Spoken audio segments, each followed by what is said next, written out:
साथीहरु स्वागत छ च्यानल माई मोबाइल सपोर्टमा।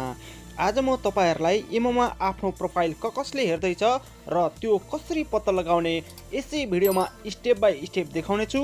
यो भिडियोलाई अन्तिमसम्म हेरेर साथ दिनु होला। यदि भिडियो मन परेमा लाइक, शेयर र हाम्रो च्यानललाई सब्स्क्राइब गर्न नबिर्सनु होला।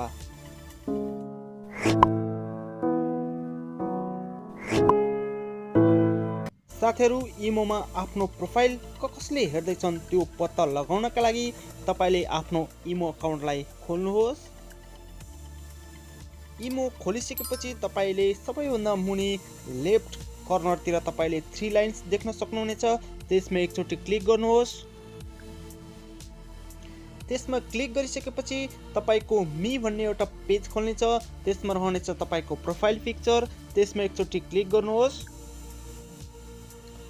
तपाईले प्रोफाइल पिक्चरमा क्लिक गरिसकेपछि एउटा यस्तो पेज खोल्नेछ जसमा तपाईको प्रोफाइल पिक्चरको राइट ह्यान्ड साइडतिर एउटा सानो घण्टीको निशाना रहनेछ।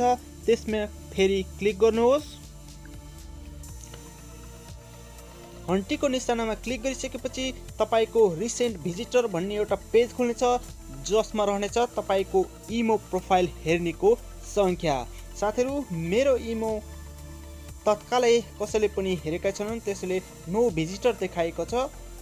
तपाईले पनि आफ्नो इमोमा कसले आफ्नो प्रोफाइल हेर्दैछन् यसरी पत्ता लगाउन सक्नुहुनेछ।